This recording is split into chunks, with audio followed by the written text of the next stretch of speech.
Boa noite. O Jornal da Guará está no ar e você vai ver na edição desta quarta-feira. Números do CAGED apontam variação positiva na criação de empregos no Maranhão, com mais de 1.000 vagas abertas. O Ministério Público Federal determina a adequação de área do Centro Histórico para garantir acessibilidade a quem tem mobilidade reduzida. Confusão marca protesto e tentativa de invasão em área do PAC na Avenida Quarto Centenário. Entidades se reúnem para discutir o aumento da violência no campo. E o fim do prazo para quem quer votar em trânsito. Termina amanhã. Saiba o que fazer a partir de agora no Jornal da Guará.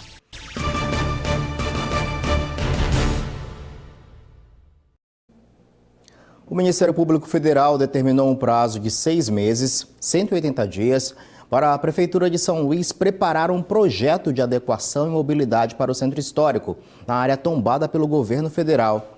Quem tem mobilidade reduzida reclama da falta de acessibilidade em toda a cidade. Chamarias de turistas, o Centro Histórico é tombado pelo Unesco e é um dos cartões postais de São Luís. Que é bonito todo mundo sabe. Mas quem quer conhecer esse lugar, ou mesmo só passa por aqui todos os dias, já notou que falta acessibilidade para quem tem mobilidade reduzida.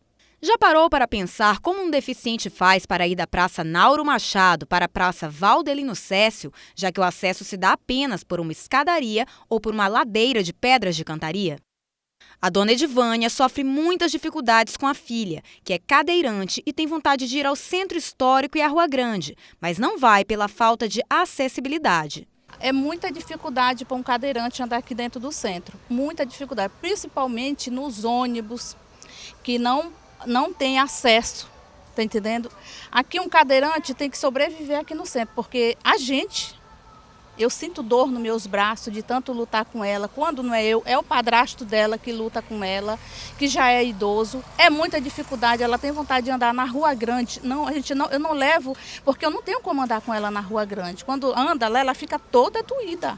A ausência de rampas, falta de conservação das calçadas, ausência de sinalização sensorial, guias rebaixadas e informações em brailles são algumas das dificuldades vividas por pessoas com deficiências que foram constatadas pelo Ministério Público Federal aqui no Centro Histórico. O que se vê muito aqui em São Luís, de um modo em geral, tanto no Centro Histórico como na cidade de um modo em geral, é as irregularidades das calçadas, né?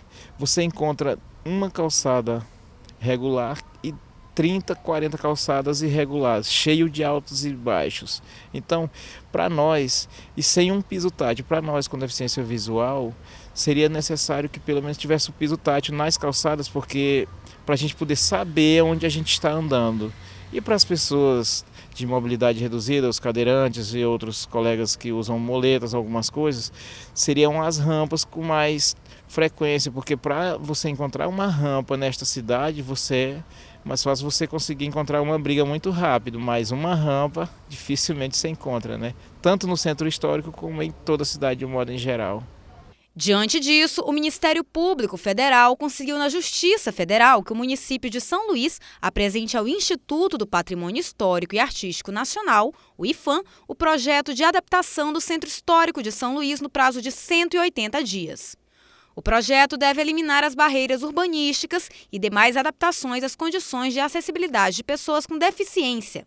Para Cirleudo, uma grande vitória na luta por dignidade. Com certeza, nós só temos a ganhar caso as autoridades competentes venham a cumprir a ordem do Ministério Público, né? Até o fechamento desta edição, a Prefeitura de São Luís ainda não havia se manifestado sobre essa decisão.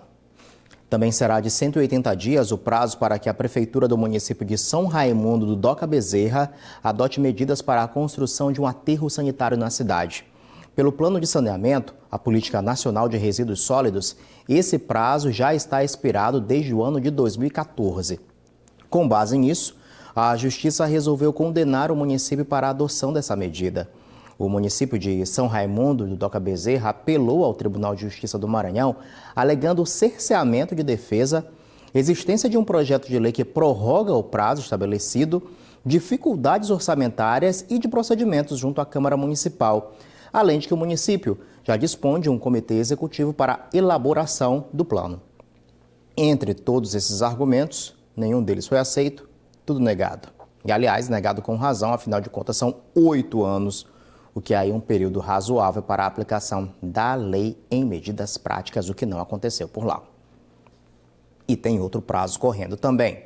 Os eleitores que estarão fora de seu domicílio no período das eleições deste ano, que acontecem no dia 7 de outubro, no primeiro turno, têm apenas até amanhã para pedir a autorização à Justiça Eleitoral, caso queiram votar em outras cidades. Para conseguir votar nessas condições, os eleitores precisam apenas apresentar um documento oficial com foto em qualquer cartório eleitoral e solicitar sua habilitação indicando onde estará durante o pleito. A chefe do cartório do TRE falou sobre o assunto com nossa reportagem. Vamos ouvir.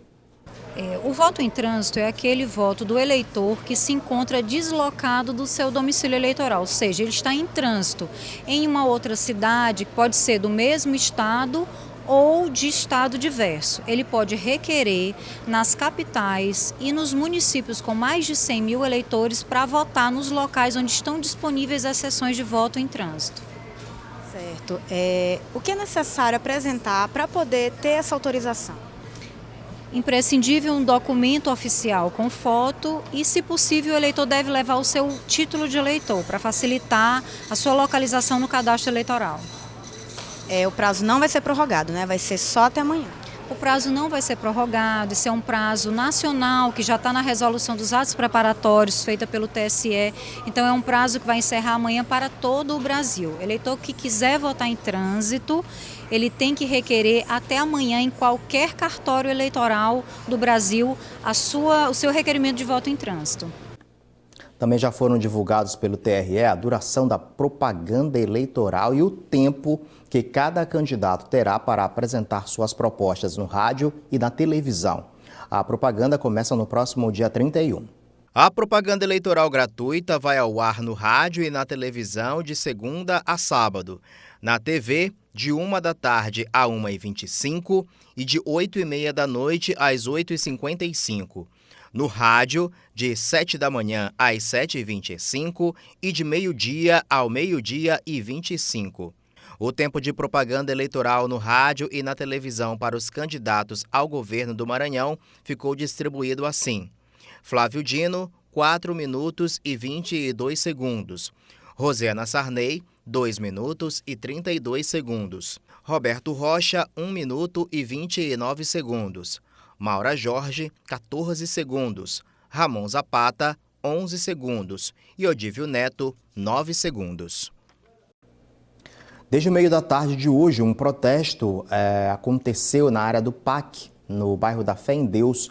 Moradores interditaram a Avenida Quarto Centenário, tentaram invadir o imóvel e houve confronto com a polícia. A repórter Mariana Dias acompanhou toda esta ação. Mariana, muito boa noite para você. Foi um sufoco, né? Pois é, Pascoal, foi um sufoco mesmo por lá, viu? Boa noite a você e a todos que assistem ao Jornal da Guará.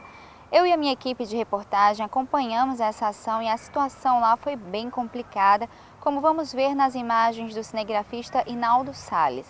O local é ao lado do residencial PAC Rio Anil, em uma das entradas da Avenida Quarto Centenário. Nessa rua existe um terreno baldio atrás de uma fábrica de cimento. Muitos desses moradores que tentaram invadir o terreno moram nesse residencial e, sem condições de pagar aluguel, começaram a ocupação hoje pela manhã. Eles dizem também que esse lugar é usado como esconderijo para assaltantes e iriam ocupar até para diminuir a criminalidade no bairro. Por volta das 4h30 da tarde, a polícia chegou para impedir que eles continuassem a invasão. Pelo menos 134 famílias já haviam entrado no terreno. Em resposta à ação da polícia, armados com facões e pedaços de pau, os moradores cortaram árvores e interditaram a Avenida Quarto Centenário. A polícia precisou pedir reforço para conter os manifestantes. O clima ficou ainda pior, Pascoal, quando tentaram fazer outra interdição na via e, para contê-los, a polícia usou spray de pimenta e fez disparos para cima na tentativa de dispersar os moradores. No início da noite, a tenente-coronel Edilene, responsável pelo policiamento nessa área, esteve no local para tentar negociar com os moradores. O corpo de bombeiros também foi chamado para apagar o fogo que novamente foi colocado na avenida. Nós conversamos com a tenente, que nos informou que por volta das 7 horas da noite conseguiram entrar em acordo. Ficou marcada uma reunião na Secretaria de Estado de Cidade e Desenvolvimento Urbano às 9 horas da manhã da próxima sexta-feira para discutir esse problema de moradia ali na Fé em Deus. Nós vamos continuar acompanhando esse caso. Então é isso, eu volto com você. Muito obrigado, Mariana, por suas informações. Muito boa noite para você. Até a próxima. Você vai ver a seguir. Maranhão fica em 7º lugar na abertura de novas vagas de trabalho, segundo o CAGED. É logo após o intervalo.